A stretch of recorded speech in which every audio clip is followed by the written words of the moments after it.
Bonjour à toutes et à tous, merci de nous rejoindre aujourd'hui pour ce webinaire dédié à la rénovation énergétique de votre patrimoine immobilier. Je suis Céline Serve et j'aurai le plaisir d'animer cet échange avec deux experts à mes côtés. Emmanuelle Lucas, bonjour Emmanuelle. Bonjour. Emmanuelle qui est directrice du programme Finances Durables à la Banque Palatine. Et Nicolas Durand, bonjour Nicolas. Bonjour. Qui est président de Cosynergie, une société spécialisée dans l'accompagnement de vos projets de rénovation énergétique. Alors on le sait, la question de la rénovation énergétique s'impose aujourd'hui comme un enjeu majeur dans l'ensemble de la société. En effet, donc la transition énergétique qui ne se limite plus à un simple impact écologique, elle redéfinit vraiment l'ensemble de notre paysage, qu'il soit économique ou social. On est dans un contexte où les enjeux climatiques sont de plus en plus pressants, où la France s'est engagée à atteindre une neutralité carbone d'ici 2050. L'enjeu de la rénovation énergétique, c'est aujourd'hui un enjeu, un levier incontournable. Donc pour les entreprises, comme les particuliers d'ailleurs, ce n'est plus une option, c'est une nécessité aujourd'hui de s'intéresser à cette rénovation énergétique parce que non seulement la démarche, elle va permettre de respecter ces exigences réglementaires dont on parlera après, et dans un autre cadre, de valoriser le patrimoine par le biais de l'amélioration du diagnostic de performance énergétique. Donc on peut dire aujourd'hui qu'améliorer l'efficacité énergétique de son bâtiment, c'est aussi améliorer le confort de vie de ses occupants. Donc aujourd'hui, on est ensemble pour une trentaine de minutes et on va aborder ce sujet sous trois différents angles. Donc les enjeux réglementaires qui encadrent cette rénovation énergétique, l'accompagnement de la Banque Palatine pour vous aider à financer vos projets et le partenariat donc, entre la Banque Palatine et Cosynergie. Donc on l'a vu en introduction, on sait que le cadre réglementaire se renforce. Les propriétaires qui nous regardent d'ailleurs, qu'ils soient propriétaires occupants ou propriétaires bailleurs, veulent être certains que les travaux qui sont réalisés dans ce cadre-là déjà respectent les exigences réglementaires d'une part et qu'ils ne vont pas rencontrer de problèmes lors de la vente ou de la location d'un bien. Nicolas, pouvez-vous nous dire déjà quelles sont les principales réglementations en vigueur et est-ce que cette réglementation a la vocation à se durcir avec les années à venir ? Eh bien, la réglementation, pour la rénovation énergétique, elle a beaucoup évolué, notamment avec la loi climat et résilience. Et aujourd'hui, on a ce DPE qui est vraiment quelque chose d'important, de central et je dirais de connu de tout le monde. Voilà. Et ce DPE, il est valable à la fois pour les propriétaires occupants, les propriétaires bailleurs, les locataires, voilà. Chacun est attentif à ce sujet. On a donc un classement des logements qui va de A à G. Et on a des passoires énergétiques qui sont aujourd'hui les F et G. Et l'objectif de la loi est de sortir progressivement de ces passoires énergétiques et de rénover progressivement le parc. Maintenant, dès lors qu'on va être en passoire énergétique, on va avoir des contraintes. Donc des contraintes pour la location, ou pour la revente.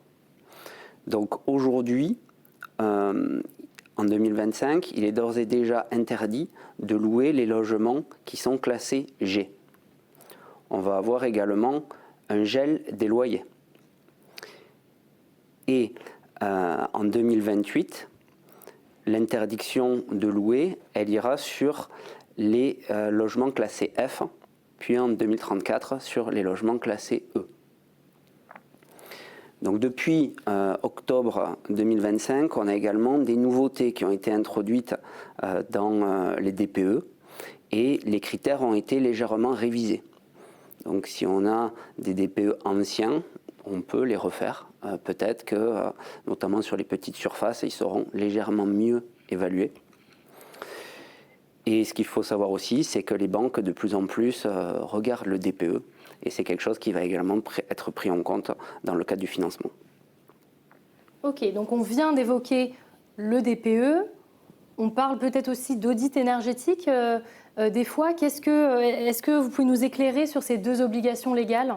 Alors effectivement, on a le DPE et l'audit énergétique. L'audit énergétique, qui sont deux choses différentes, et effectivement l'audit énergétique va également être obligatoire dans le cas où on souhaite louer ou vendre des passoires énergétiques. Donc le DPE, il va donner cette note, il va être valable 10 ans. L'audit énergétique, il va aller plus loin. Il va également mettre en place des scénarios de travaux qui vont permettre d'avoir une estimation à la fois du coût et du gain énergétique possible. Et donc depuis 2023, il est obligatoire pour la vente de logements F et G. Et depuis 2025, c'est également étendu aux étiquettes E. Et en 2034, l'audit énergétique sera étendu aux étiquettes D. Donc 2 documents qui sont, je dirais, complémentaires, mais avec un audit énergétique qui va donner des éléments concrets pour se dire comment je pourrais rénover énergétiquement mon logement. Très bien. Nicolas, quelles sont aujourd'hui les sanctions possibles si, en cas de non-respect de ces normes, qu'est-ce qui se passe vraiment pour nos clients qui nous regardent? Elles peuvent être importantes. On peut avoir l'annulation d'une vente ou d'un bail. Donc ce sont des véritables sanctions. Et on a d'ores et déjà le gel des loyers dès lors que les logements sont classés F ou G. Et la location qui est d'ores et déjà également interdite pour les étiquettes G. Pour les propriétaires bailleurs qui sont détenteurs de biens anciens, pourquoi aujourd'hui la rénovation énergétique, c'est une priorité, c'est une urgence un petit peu? Disons que dès lors que un propriétaire bailleur aura besoin de nouveaux bails, voilà, avec un nouveau locataire, il devra respecter la réglementation. Et s'il a une étiquette énergétique, passoire énergétique, il peut se retrouver bloqué et pas en capacité de louer. Donc c'est très important de prendre les devants et de savoir quel scénario de travaux pourrait être mis en place pour remonter cette étiquette énergie et pour pouvoir, je dirais, à la fois louer son bien, mais aussi être attractif, puisqu'aujourd'hui, les locataires, comme d'ailleurs les acquéreurs, recherchent des biens où ils vont avoir moins de travaux, moins de consommation énergétique, et donc le DPE est un très bon indicateur. Alors on a eu une question d'un client, merci beaucoup. Je suis détenteur d'un appartement ancien dans un immeuble haussmannien à Paris qui est en copropriété avec un DPE dégradé. Que puis-je faire? C'est vrai que c'est un cas bien précis. C'est effectivement un cas précis, c'est pas forcément un cas facile pour plusieurs raisons. Immeuble haussmannien, peut-être architecte des bâtiments de France. Donc ça veut dire des sujets vis-à-vis de la façade et de la manière de réaliser les travaux qui se voient de l'extérieur. Deuxième élément, copropriété. C'est-à-dire qu'il va y avoir un règlement de copropriété qui peut-être interdit certaines choses. Donc par exemple, mettre un groupe extérieur de pompe à chaleur, voilà, une unité extérieure pour le chauffage qui pourrait faire chauffage et climatisation. Est-ce qu'on va pouvoir le mettre quelque part ou pas vis-à-vis de l'urbanisme, mais aussi vis-à-vis de la copropriété? Est-ce qu'on va pouvoir percer la façade pour mettre des grilles qui pourraient permettre la ventilation? Donc ça, ce sont des sujets à regarder, donc, notamment avec le règlement de copropriété. Il faut également se dire, est-ce que la copropriété a engagé des travaux à moyen terme? Est-ce que la copropriété a réalisé un audit énergétique qui permet de voir le point de départ, ce qui pourrait être fait? Voilà, donc ça, ce sont des sujets à voir, je dirais, le plus tôt possible. Et malgré tout, il est quand même possible de faire des travaux dans son propre logement, notamment l'isolation. Par contre, si on fait une isolation par l'intérieur, ça va peut-être diminuer légèrement l'espace de surface. On peut aussi travailler les menuiseries. Donc là, ça, c'est quelque chose qui peut se faire. On peut travailler généralement la ventilation également, certains systèmes de chauffage. Donc il y a des solutions, mais je dirais que ce cas de figure-là est plus complexe que de rénover un pavillon, voilà, une maison individuelle sur laquelle on peut, je dirais, fonctionner sans forcément avoir ces contraintes que j'ai énumérées. Merci Nicolas pour cette réponse détaillée. Voyons comment ensemble on va voir comment la Banque Palatine, notamment Emmanuel qui est avec nous, accompagne ses clients. Emmanuel, comment la Banque Palatine se mobilise sur ces sujets?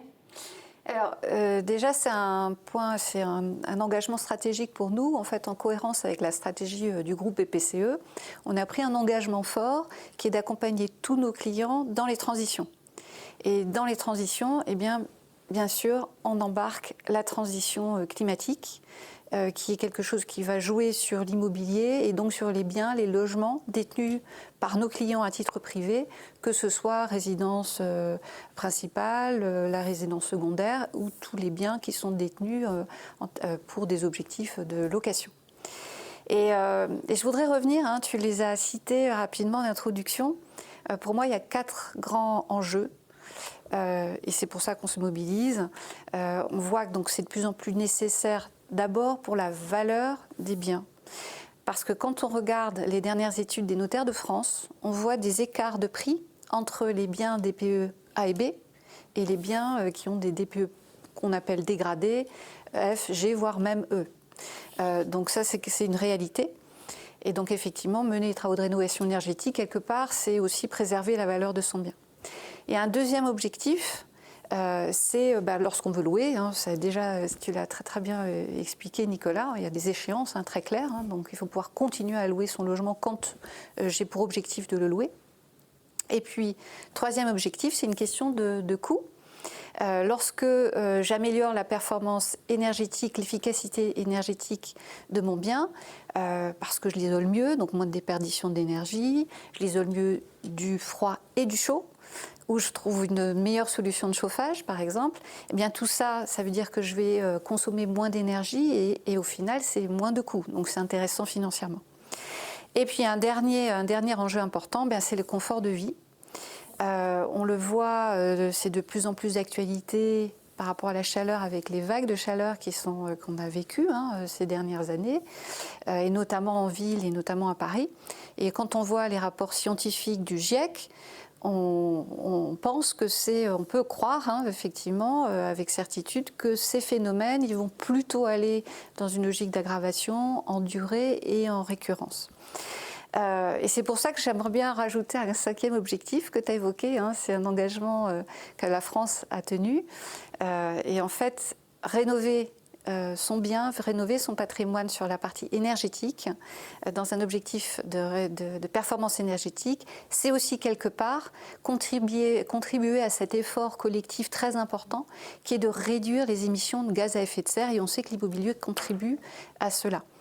Et c'est pourquoi, chez Palatine, on se fixe des objectifs d'encourager nos clients, qu'ils soient professionnels ou privés, à mener ces travaux pour justement réduire les émissions de gaz à effet de serre des biens que nous accompagnons en termes de financement. Et voilà, et on en parle, accompagner les clients. Comment ça se matérialise aujourd'hui à la Banque Palatine ? Alors, faire une rénovation énergétique, c'est pas un sujet toujours très simple, donc c'est quelque chose qu'il faut bien préparer. Alors déjà, une fois qu'on a défini un peu son objectif par rapport à ce que je disais, il y a plein de questions qui se posent. C'est quoi les solutions? Qu'est-ce que je peux faire? C'est quoi les coûts associés? Quel est le meilleur rapport coût et efficacité? Avec quels artisans je peux faire ça? Qu'est-ce que j'ai potentiellement comme aide disponible? Bref, on peut répondre à une partie de ces questions, mais c'est quand même pas notre métier de banquier. Et c'est pour ça qu'on a passé le partenariat Cosenergy, on y reviendra après. C'est tout l'intérêt de ce partenariat, parce que Cosenergy peut accompagner de bout en bout sur tout ce questionnement et ce cheminement du quoi, comment, à quel coût. Et très vite arrive le sujet bien sûr du financement. Et c'est là que nous, banquiers, donc Palatine, nous pouvons intervenir et proposer des solutions de financement. Alors dans ces solutions de financement, il y a d'abord le crédit immobilier à impact. Alors qu'est-ce que c'est? Le crédit immobilier à impact, c'est en fait un crédit qui s'adresse au financement de l'acquisition des biens DPE, E, F ou G.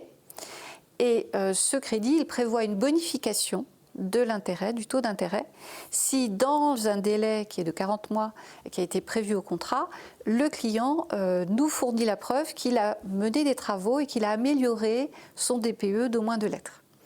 Donc c'est une manière de reconnaître les travaux qui ont été réalisés pour améliorer la performance énergétique. On a par ailleurs, dans le cas des propriétaires qui souhaitent faire des travaux de rénovation énergétique dans des biens déjà existants, eh bien on peut proposer un prêt personnel, également à taux bonifié. Autre solution de financement, ce sont les éco-PTZ. Alors l'éco-PTZ, c'est quoi? C'est un prêt réglementé à taux zéro, À la différence du PTZ, il ne nécessite pas de conditions de ressources.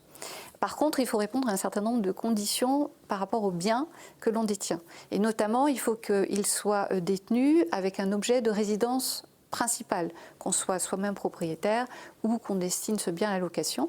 Et il faut s'engager à le louer dans les 6 mois. Donc à titre de résidence principale. Et il faut aussi que ce soit un bien qui ait été construit au moins 2 ans auparavant, à la date de début des travaux. Voilà donc différentes solutions de financement. Et je finirai par un dernier, c'est assez nouveau, c'est un simulateur. Donc là, on englobe l'ensemble du sujet, de la réalisation, du questionnement dont je parlais jusqu'au financement. Donc c'est un simulateur travaux. Il y a un QR code d'ailleurs qui s'affiche. Pour nos clients qui nous regardent, comment on peut faire sa simulation pour avoir un petit peu toutes ces informations ?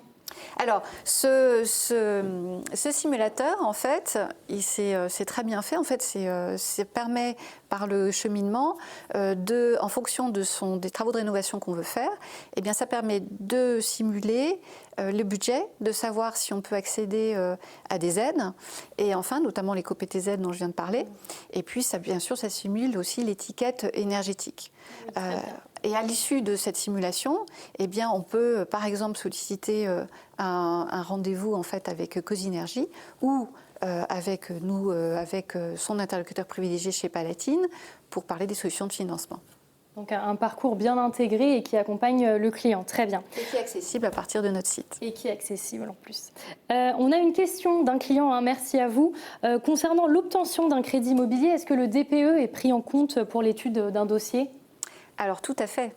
Alors le DPE maintenant c'est devenu une donnée obligatoire en fait. On la regarde systématiquement lorsqu'on fait l'étude d'un dossier de financement d'une acquisition immobilière. Et ça va jouer bien sûr principalement sur les DPE EFG. Enfin, on va être vigilant plus spécifiquement sur les DPE EFG, compte tenu des échéances que Nicolas a très bien exprimées en début de notre webinaire. Donc ça veut dire quoi ? Ça veut dire que si on a ces 3 lettres, eh bien, on va avoir un crédit immobilier impact. Ça va être la formule que l'on va systématiquement proposer et qui permet donc de prendre en compte dans la durée les efforts faits par le client en termes de rénovation énergétique.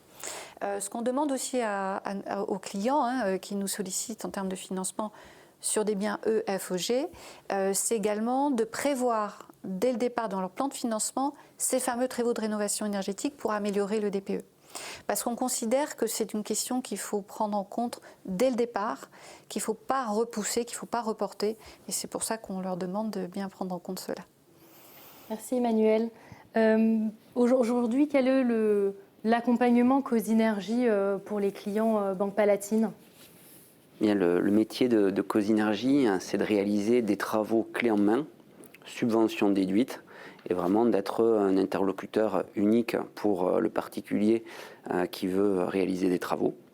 Et la Banque Palatine pourra donc financer par les différents prêts qui ont été cités le reste à charge à payer par le client. Nous avons, fruit de l'expérience de plus de 12 ans maintenant, un process en 4 étapes. Donc, du coup, la première des étapes, c'est l'étude. Donc, un chargé de projet se déplace chez le particulier et va pouvoir réaliser plus en profondeur l'étude thermique, l'étude technique, quels travaux sont réellement possibles, et l'étude financière, en tout cas l'éligibilité aux subventions, et du coup, qu'est-ce qui serait possible de faire en fonction du budget du client. Cette étape, elle est gratuite. Voilà, donc c'est la démarche commerciale de Cosinergie et ce qui a été décidé de mettre en place pour les clients de la Banque Palatine. La deuxième étape, c'est la signature des devis et le lancement des différentes démarches administratives, notamment la demande des subventions. Il y aura également en parallèle la demande de financement auprès de la Banque Palatine pour le prêt. Et dès lors que toutes les conditions suspensives, subventions, financement, éventuellement urbanisme, sont levées, on va passer à l'étape 3, qui est à l'étape des travaux. Donc la réalisation des travaux qui se fait sous la responsabilité de Cosinergie. Cosinergie est le contractant général qui facture les travaux. Et dans notre organisation, nous allons nous appuyer sur des installateurs RGE locaux et agréés Cosenergy, et ils seront suivis par les conducteurs de travaux de Cosenergy.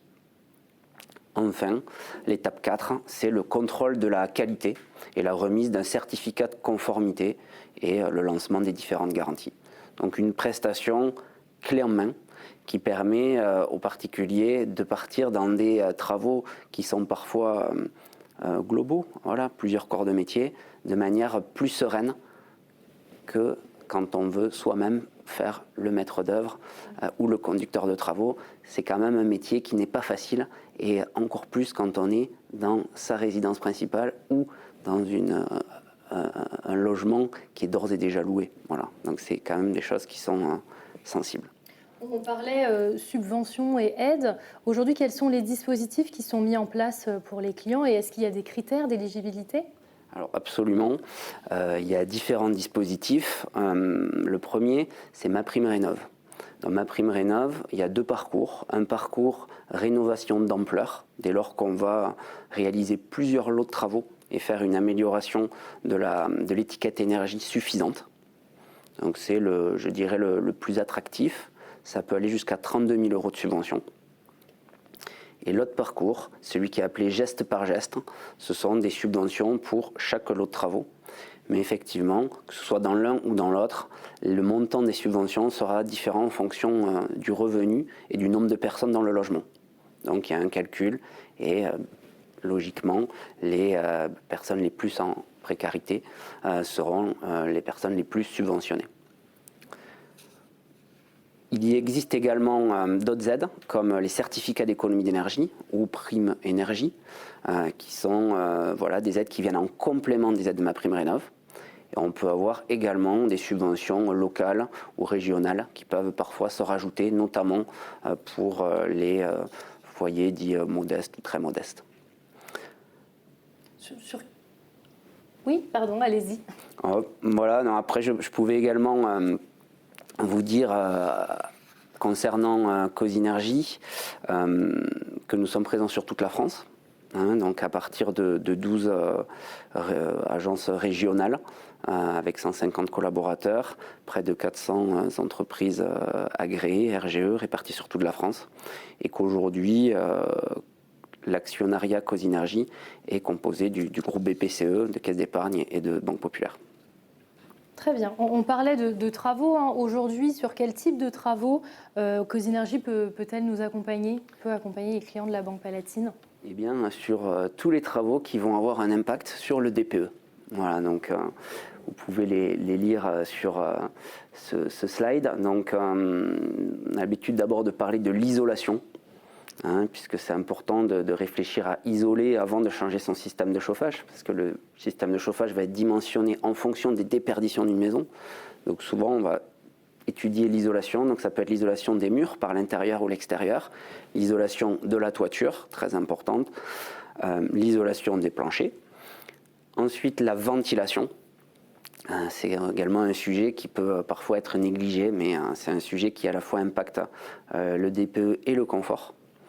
Et ensuite, le système de chauffage. On va avoir différents systèmes de chauffage. Aujourd'hui, les pompes à chaleur sont relativement demandées, qu'il s'agisse de pompes à chaleur RO. On va utiliser les calories de l'air pour réchauffer un réseau d'eau qui va être soit dans les radiateurs, soit dans un plancher chauffant.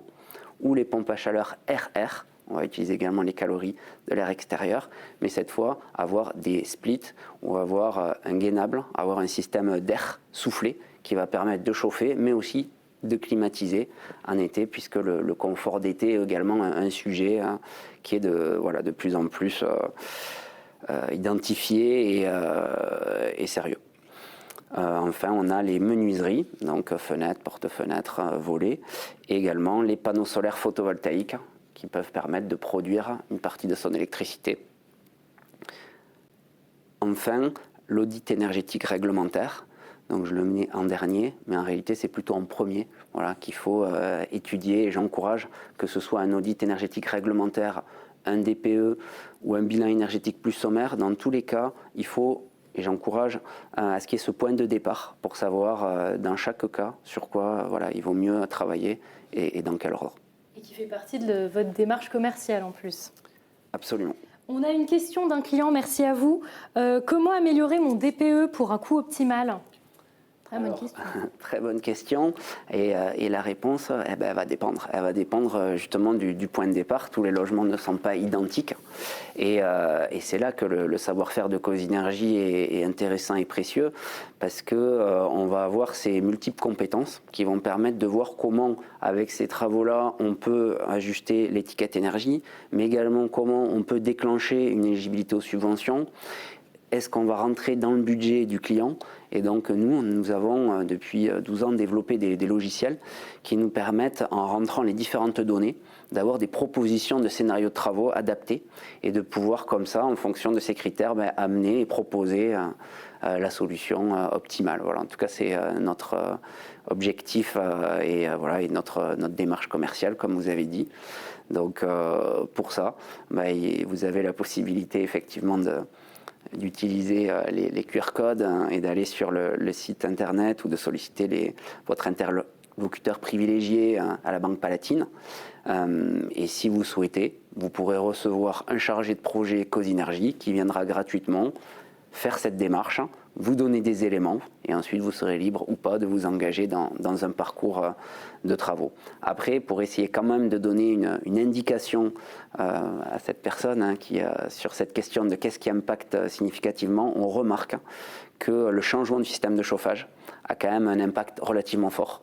On remarque que dès lors qu'on va remplacer des radiateurs électriques par une pompe à chaleur RR, on va avoir quand même un gain énergétique significatif. Par contre, la démarche de Cosinergie va être plutôt de dire étudions dans son ensemble, travaillons l'isolation et ensuite on changera le système de chauffage. Voilà. Merci Nicolas pour cette réponse détaillée. Emmanuel, avant de conclure, un conseil à donner à nos clients ?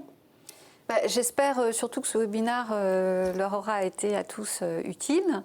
Et en fait, si vous voulez aller plus loin, si vous voulez en savoir plus sur ce partenariat Cosinergie, eh bien, vous pouvez aller consulter notre page dédiée à laquelle vous pouvez accéder grâce au QR code qui s'affiche. Et vous pouvez aussi, bien sûr, vous rapprocher de votre interlocuteur privilégié chez Palatine qui pourra vous parler de ce partenariat et aussi de toutes les solutions de financement que nous pouvons vous proposer en fonction de votre besoin, de votre projet. Merci Emmanuel. On arrive à la fin de ce webinaire. Un grand merci à nos experts pour ce webinaire et pour avoir répondu à vos questions. Merci à vous pour votre intérêt. Pour résumer un petit peu les échanges qui ont été partagés aujourd'hui, donc la rénovation énergétique, c'est un enjeu incontournable. On l'a vu, donc pour que vous soyez au mieux accompagnés, donc la Banque Palatine et Cosinergie restent à votre disposition. Je vous souhaite une très bonne soirée et à bientôt. Au revoir.